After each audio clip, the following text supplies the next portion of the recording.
ईश्वर की कृपाएं, देव की दयाएं, करुणाएं हर जीव को भौतिक रूप से प्राप्त नहीं होती।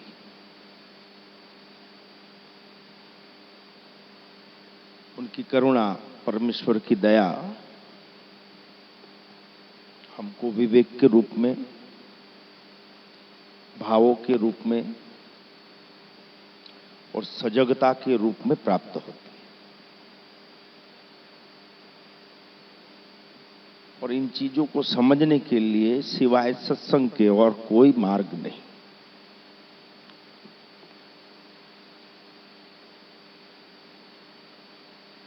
जैसे हर संतान अपने माता पिता की नजर में रहता है, वैसे हर जीवात्मा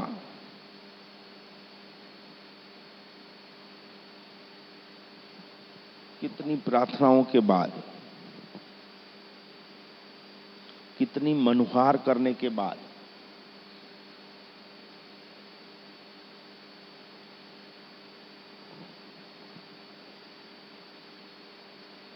और कितनी उत्कंठा के साथ उनको मनाती है कि हमको एक बार मनुष्य योनि दे।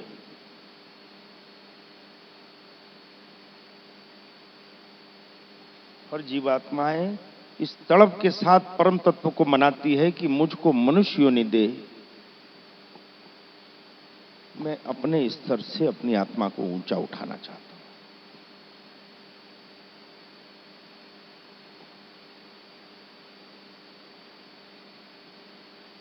इतनी प्रार्थनाएं, इतनी मनुहार के बाद,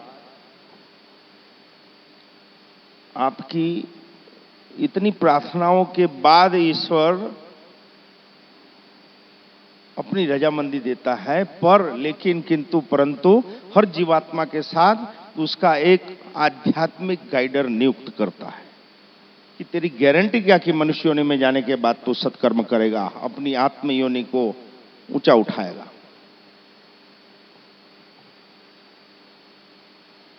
यमड़ी, जिसको हम अंतर्मन बोलते हैं, सिक्स्थ सेंस बोलते हैं, वो परम तत्व के द्वारा हमारे हर जीवात्मा के साथ इंसेट की हुई आध्यात्मिक गाइडर है।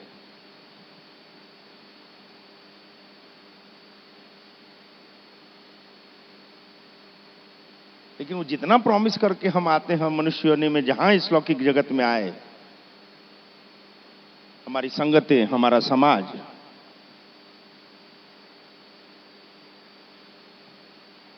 मृत्यु लोक की मायाएं, इच्छाएं, कामनाएं इस तरीके से जकड़ती है।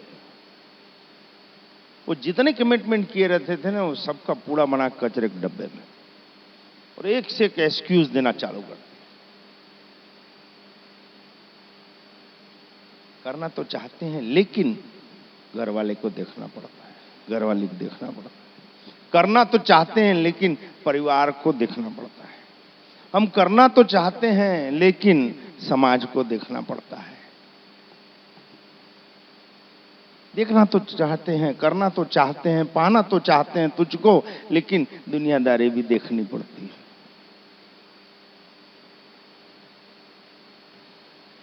ये एक्सक्यूज करने वालों के लिए उनकी दयाएं नहीं होती।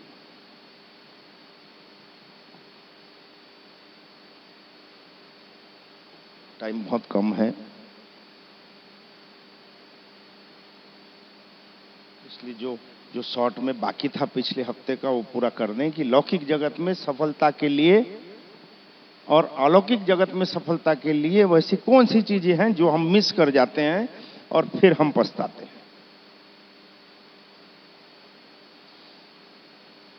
क्या क्या बताए थे? देवों की दया कृपाएं पाने के लिए हमको क्या होना चाहिए, हम में क्या क्वालिटी होनी चाहिए। मामा नहीं, ठीक से बोलो। उत्कंठा, उनकी कृपाएं, उनकी दया या उनका ध्यान आकर्षण करने के लिए। अच्छा एक बात बताओ, प्लेन में बैठने वाले कितने? जो हवाई जहाज में बैठे हो ठीक से हाथ ऊंचा करो, चोरी में थोड़ी में बैठे हो बे, इतने लोग प्लेन में। अच्छा चलो, डोंगरगढ़ पहाड़ी में चढ़ने वाले कितने हैं? पहाड़ी से कूदने वाले, हाँ वो भी है। आप जब किसी पहाड़ी की चोटी पर चढ़ते हो, जाग रहे हो ना, देव दर्शन के या पर्यटक के हिसाब से जहां भी आप कोई ऊंचाई में पहुंचते हो, तो नीचे कौन आ रहा है जा रहा है, वो कैसा है, वो आपको मालूम पड़ता है क्या? दिखता है क्या? जाग रहे हो ना? तो आए क्यों हो अगर जाग रहे हो तो? अगर आप जागते होते तो यहां आने की जरूरत क्या थी? फिर भी शान से हमेशा बोलते हैं हो जाग रहे हैं। जब पूछते हैं माड़ी जाग रहे, हाँ जी। जागे हुए रहते तो यहां क्यों होते? जागे रहते तो आपके दरबार आपके घरों में लगते।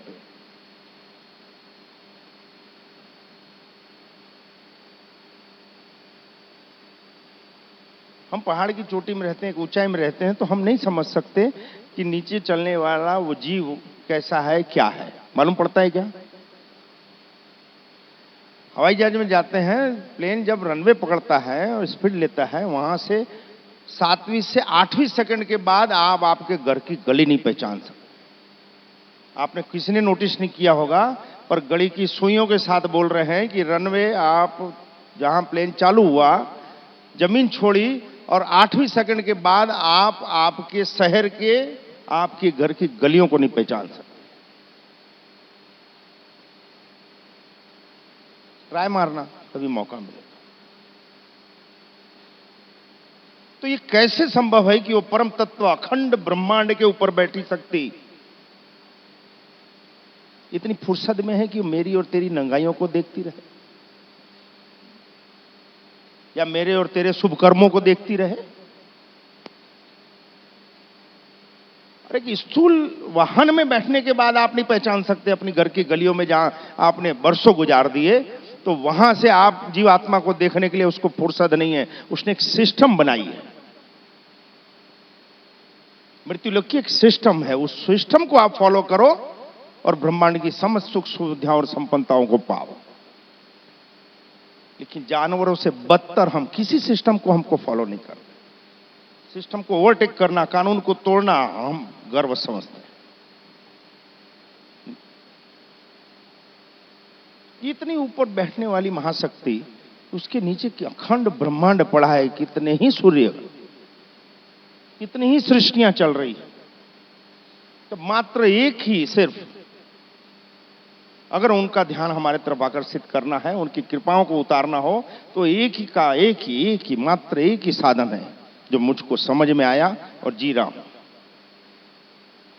अपने भावों को एकदम शुद्ध कर लो, मन कर्म और वचन को एक करके जो भी व्यवहार करोगे आप, जो भी जीवन जियोगे, एक ऐसा स्पार्क होगा। धूप अंधेरा हो, जंगल हो, लेकिन मान लो कहीं अगर इलेक्ट्रिक का स्पार्क हो रहा है तो आपकी नजर जाएगी कि नहीं? नहीं समझ में आ रही है? धूप अंधेरा हो, कुछ नहीं दिख रहा हो, हल्का सा स्पार्क, बस चिट। इतनी बड़ी सृष्टि में हमारी आत्मा की मन कर्म और वचन के द्वारा सत्कर्मों, मर्यादाओं, सहन शक्तियों के बाद जो स्पार्क होता है आत्मा से, परम तत्व मात्र उसको पहचानता है। वो ये नहीं देखता कि ये ब्राह्मण है कि क्षत्रिय है कि शूद्र है कि चमार है कि ढिकरा है कि पैसे वाला है कि ये धार्मिक है कि अधार्मिक है कि ना। ये कोई परिभाषाएं नहीं है, ये सब लौकिक जगत की परिभाषा है। उसके लिए मात्र एक जीवात्मा, और उसने स्पार्क किया और वो तुरंत हमको पकड़ता है कि इस जीवात्मा की जरूरत थी, इस जीवात्मा की जरूरत थी, इस जीवात्मा की जरूरत थी। हम सोचते हैं कि ऐसे जाप कर लेंगे, माला कर लेंगे, पाठ कर लेंगे, घंटे बजा लेंगे, तिलक लगा देंगे, उपवास कर लेंगे, पैदल चल लेंगे तो भगवान बेवकूफ है क्या? वो फुर्सत में बैठा है ये सब देखने के। तुम्हारे माँ बाप को नहीं पड़ी है, तुम्हारी औलादों को नहीं पड़ी है तुम्हारी, उसको तो कितनों को देखना है। तो सिर्फ हमारे आपके व्यवहार को देखता है। परमेश्वर सिर्फ हमारे और आपके भावों को देखता है, और सिर्फ भाव ही अच्छे रख के बैठे हैं कि उस भावों को, उस भावनाओं को हम कर्म में परिवर्तित कर रहे हैं।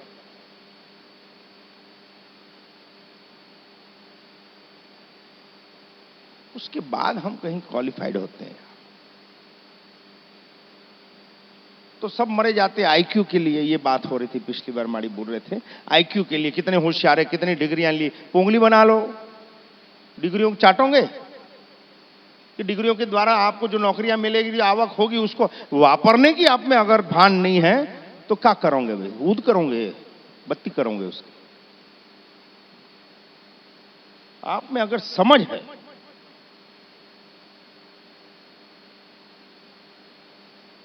तो आप मिट्टी को सोना बना सकते।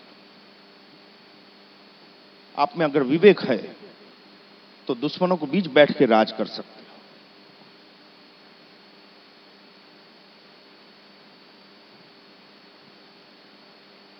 और आप में अगर ईक्यू है, आईक्यू की बात नहीं कर रहे, आईक्यू तो हमारे लिए कोई मायने नहीं रखता। 20 सालों में अच्छे अच्छे देखे जो कॉलर ऊंचा करके चलते थे, उसके आईक्यू यहां 0 हो जाते हैं। 8-8, 10-10 डिग्रियां ऐसे लेके आते थे, हमारे पास ये है, वो है, हाँ हमारे पास मां है। तो कौन सी पिक्चर का डायलॉग है ना, देखिए पिक्चर का कैसा याद रहता है नहीं? पिक्चर का कैसा याद रहता है। कितने साल पहले देखे, कौन सी टॉकीज में पूछोगे तो भी याद होगा।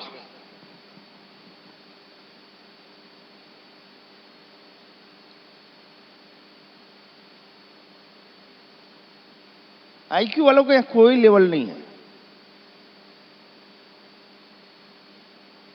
ईक्यू की जरूरत पड़ती है हमको खुद को स्थापित करने के लिए।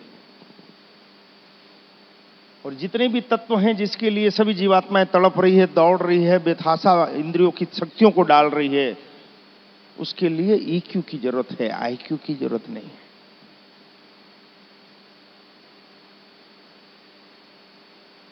और ये बड़ा अजीब संयोग है कि जिसका ईक्यू अच्छा है उसका आईक्यू अपने आप अच्छा हो जाता है, लेकिन जिसका आईक्यू अच्छा होता है उसके लिए ईक्यू का कोई गारंटी नहीं। इसलिए माड़ी ने बहुत समय से ये बात सत्संग में आई है कि आप अच्छे इंजीनियर, वकील, डॉक्टर, कलेक्टर हो सकते हो, लेकिन एक अच्छे इंसान होने के लिए कोई गारंटी नहीं।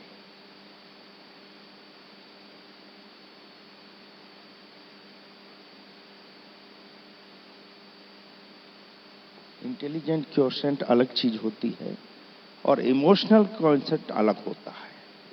और जिसको आईक्यू प्रबलता के साथ, आईक्यू मतलब चालू भाषा में समझाएं क्या? समझ में आ रही है क्या? चालू लोग हम तो चालू भाषा में ही समझाते हैं। अपनी भावनाओं को कहां, कब, कितना प्रदर्शित करना है और कंट्रोल करना है, इसकी तमीज ईक्यू कहलाती है। ऐसा कोई जीव नहीं है जिसको भावनाएं नहीं आती, इच्छाएं नहीं होती। प्रेम की भावना, घृणा की, राग की, द्वेष की, लालच की, वासनाओं की, भोगने की, खाने की, तिरस्कार की, सम्मान की, इन सब भावनाओं का हमको कब, कहां, कितना आदर और निरादर करना है, इसका ज्ञान, इंग्लिश में इसको ईक्यू बोलते हैं। इमोशंस, हमारे जो भाव उठते हैं,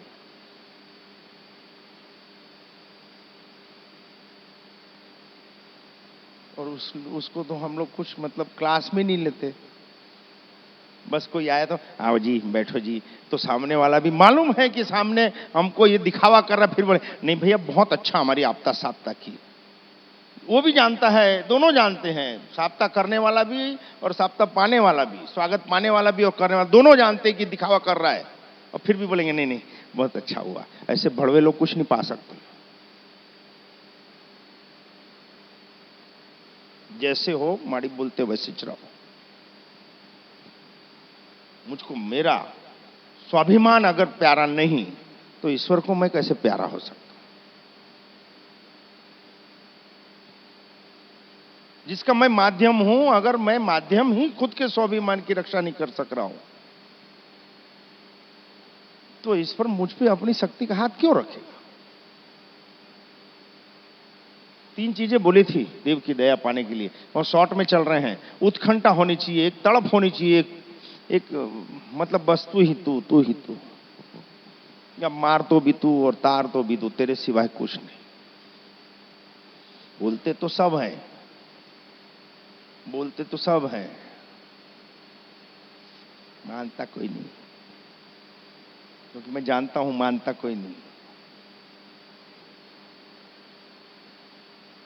दूसरा होता है समर्पण होना चाहिए।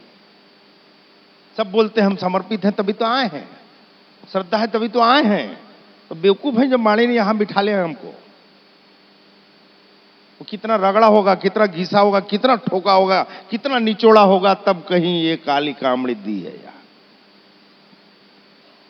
देखने वालों की सोच छोड़ दो, जो नहीं दिखती है ऐसे देव और प्रेतात्माओं को पहचानने की जब समझ देते हैं तब दरबार लगते हैं।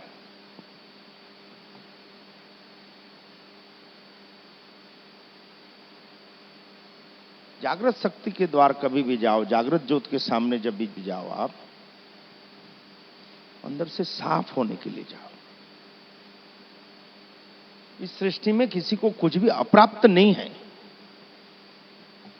लेकिन हमको यही नहीं मालूम कि हमको उठाना क्या है, हमको पाना क्या है, संजोना क्या है, संभालना क्या है, हमको बचना किससे है, हमको उसी का भान नहीं। उसने भेद करके पृथ्वी में सब कुछ दिया। पृथ्वी में कुछ भी चीज क्या बाहर से आती है क्या? सोना चांदी हीरे जवाहरात मान सम्मान प्यार सब कुछ यही है। फिर किसी को बहुत कुछ मिलता है और किसी को नहीं मिलता, कारण हम स्वयं। लेकिन इसका दोष हम दूसरों को देंगे कि उसके कारण ये नहीं, उसके कारण ये नहीं हुआ, उसके कारण ये नहीं हुआ। अरे तू लायक नहीं है इसलिए नहीं हुआ बेटा, तुझमें पात्रता नहीं है इसलिए नहीं हुआ, तूने चाहत नहीं की इसलिए नहीं हुआ।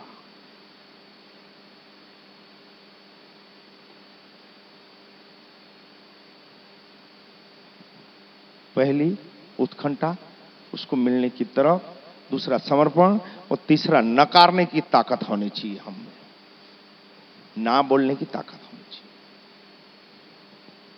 याद है पाठ की भूल गए थे? हाँ, पास हो जाए का, ऐसे इसमें पास भी नहीं होते। आध्यात्म जगत में हम पास भी नहीं होते। आखिरी श्वास तक अगर पास हो जाए तो बहुत अच्छी बात है, क्योंकि हम पास नहीं रहते इसलिए हम पास नहीं होते।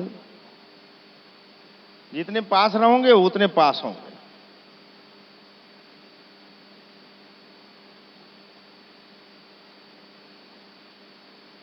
पास होना है कि पास हो जाना है? जमड़ी, पास होना है कि पास हो जाना है?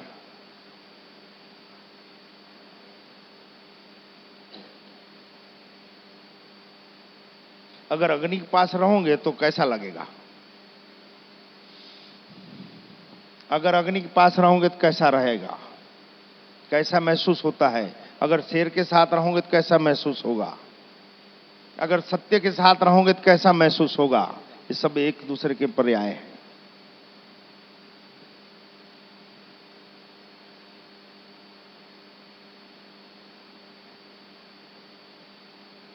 नकारने की ताकत होनी चाहिए कि मुझको जिसमें भाव जगा, जिस तत्व में भी,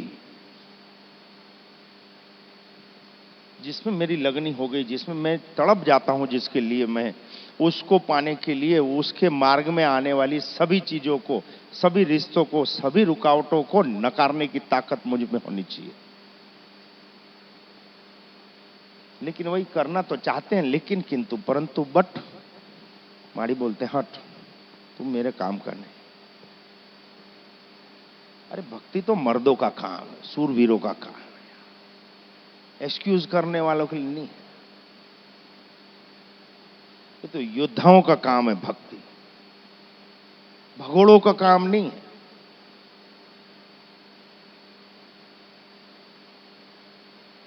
और जब नकारते हैं उसकी कृपा उतरती है जब हम पे, और उसके बाद हमने जो जो लौकिक जगत का नकारा वो सब सामने आके गिरता है वापस। ये भी उसी की माया है कि हमने जिन रिश्तों को नकारा वो आके बैठेंगे, हमने जिस समाज को नकारा वो बैठती है, हम जिस संपत्ति को नकारते हैं वैसे आती है, हम जिस धन को, मान को, सम्मान को नकारते हैं वो सब कुछ प्राप्त होता है। और तब उसको भी नकारने की ताकत हम में होनी चाहिए, तब तब कहीं हम उसके लायक माध्यम बन सकते।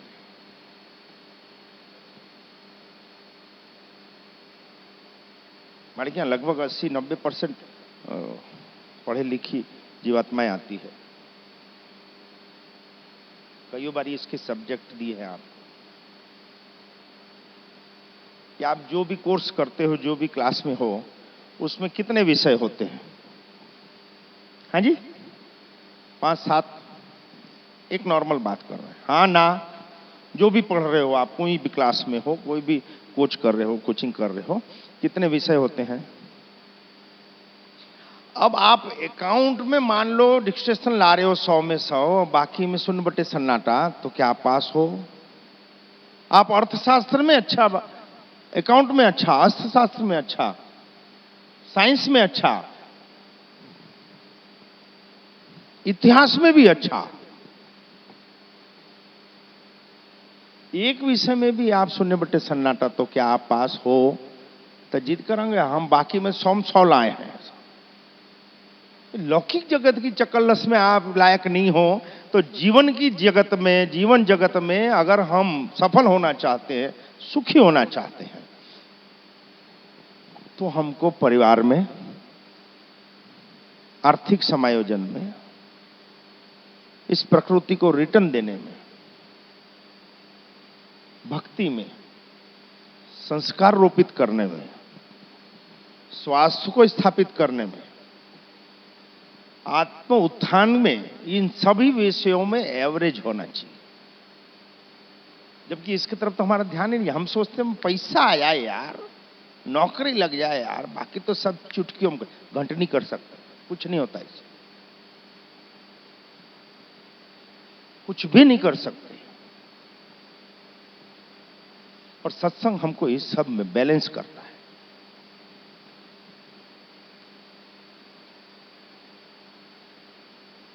हमने कईयों के मुंह से सुना है, अरे माड़ी हम समाज में इस पोस्ट में हमारा बहुत मान सम्मान है, ऐसा हम, मेरे को पद्मश्री मिला है, मेरे को ये भी सम्मान मिला है, वर्ल्ड रिकॉर्ड में मेरा नाम भी है, लेकिन घर में कुत्ते जैसी हालत है, तो कौन से झंडे गाड़े बे? दुनिया को, समाज को तेरे को झेलना कितनी देर है? 2 मिनट, 5 मिनट।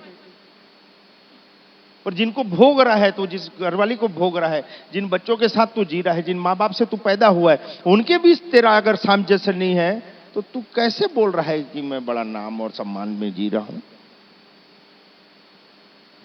हमारी बोलते हैं पहली जरूरत, हमारा संसार, हमारी छत के नीचे रहने वाली जीवात्माएं एक हो।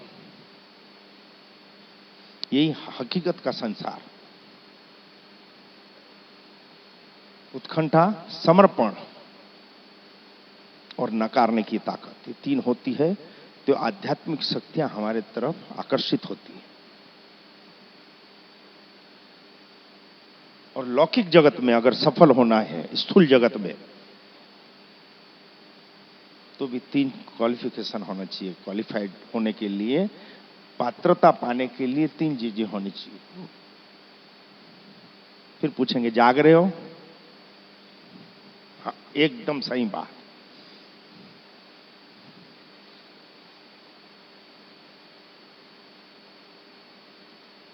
ये आईक्यू वाले नहीं है, ये ईक्यू वाले हैं।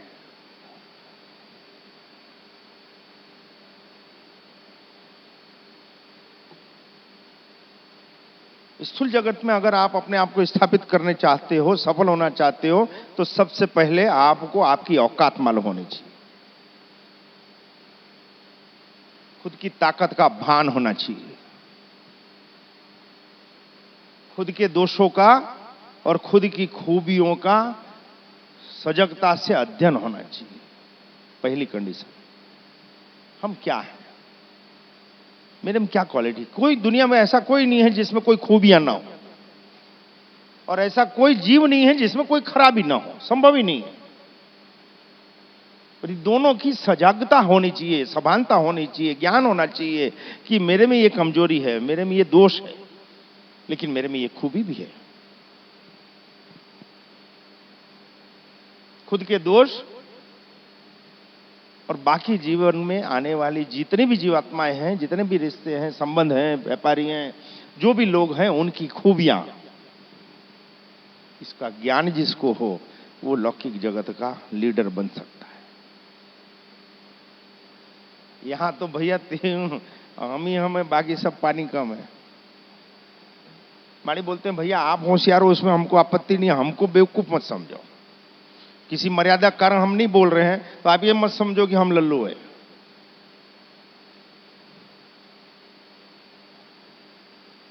भैया आप होशियार हो, अच्छी बात है, लेकिन हर जीवात्मा में एक खूबी है, हर जीवात्मा में एक खूबी है।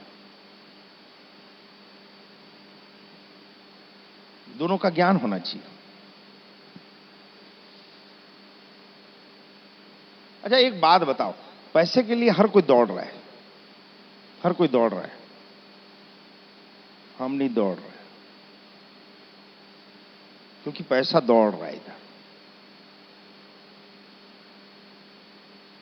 यहां इसलिए सजग होकर खड़ा रहना पड़ता है कि एक्स्ट्रा ना आ जाए।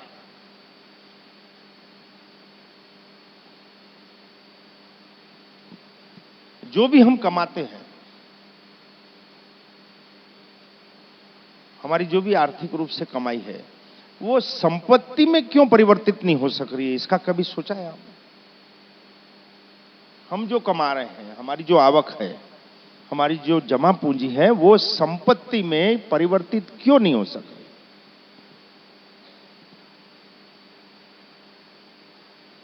फिर टेंशन में आ गए।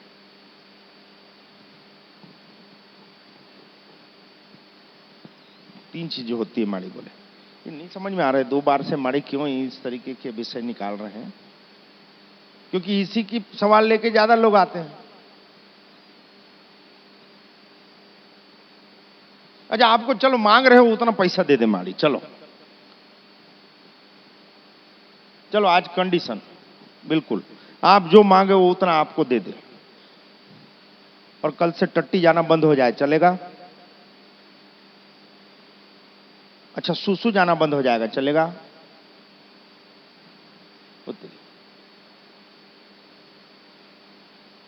अच्छा कल से छरछरी हो जाएगी, चलेगा? जो खाओगे पानी टाइप की टट्टी हो जाए, चलो जो मांगोगे वो सब दे देते हैं, चलेगा?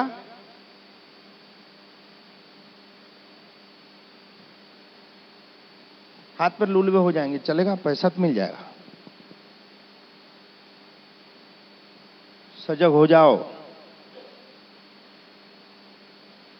किस चीज की जरूरत है वो उसका थोड़ा सा सजाग रहो। जीवन जीने के लिए इनकी जरूरत है, मूलभूत हमारी समस्याओं को पूरा करने के लिए रोटी, कपड़ा और मकान मत। लेकिन वो मकान ऐसा हो वैसा हो ये नहीं, वो रोटी घी में चुपड़ी हो ये नहीं, और कपड़ा मखमली हो या ऐसा हो वैसा हो ये नहीं। मूल समस्याएं जो हैं जीवन जीने के लिए, वो 3 चीजें हमारी पूरी हो जाए तो दूसरी नहीं होनी चाहिए। तो देव बोलता है मैं तैयार हूं। फिर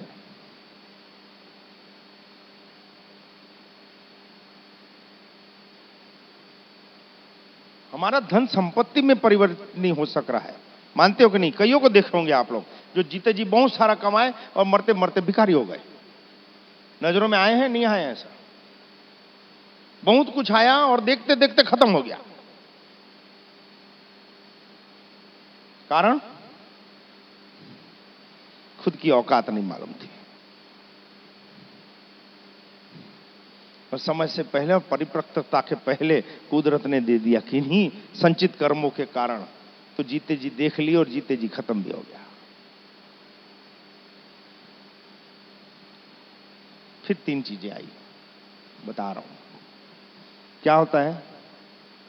पैसा कमाना, उसके लिए हम जिस क्षेत्र में भी हैं, हम जिस क्षेत्र में भी हैं, माड़ी ये नहीं बोल रहे हैं कि ये काम ऊंचा नीचा, ये नहीं, जिस क्षेत्र में भी हो आप, उसमें आप में निपुणता होनी चाहिए, परफेक्शन होना चाहिए। उसकी गहरी आपको अध्ययन होनी चाहिए, जानकारियां छोटी से छोटी होनी चाहिए कि हम जिस क्षेत्र में हैं उसमें क्या क्या बहुत जरूरी है और क्या क्या जरूरी नहीं। इसके लिए हमको एकाग्रता की जरूरत पड़ेगी, लक्ष्य।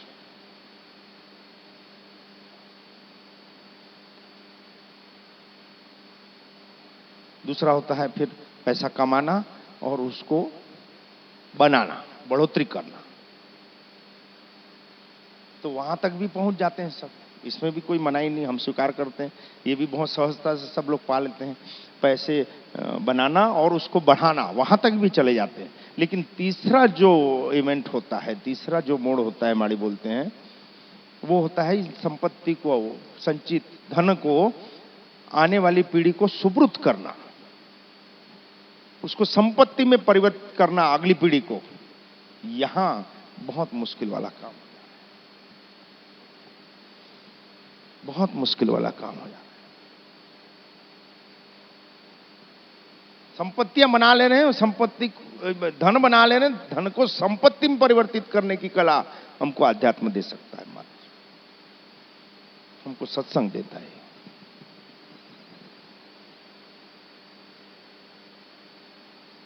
कि एक से अनेक हम कैसा करें।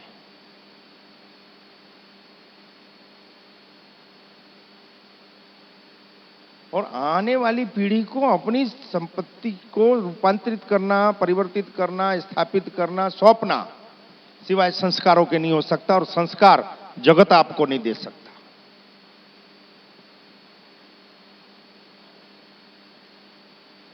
कभी भी दुनिया में संस्कार नहीं मिलते।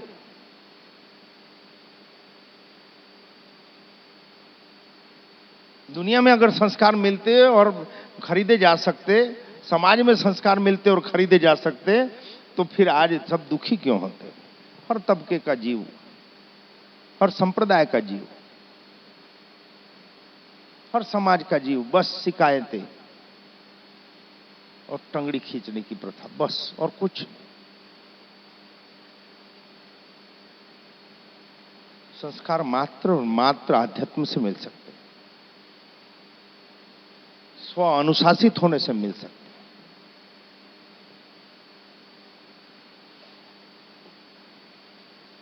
लेकिन हम स्व अनुशासित नहीं होते। ये तो नियमों का पालन करना पड़ता है, करके कर रहे हैं।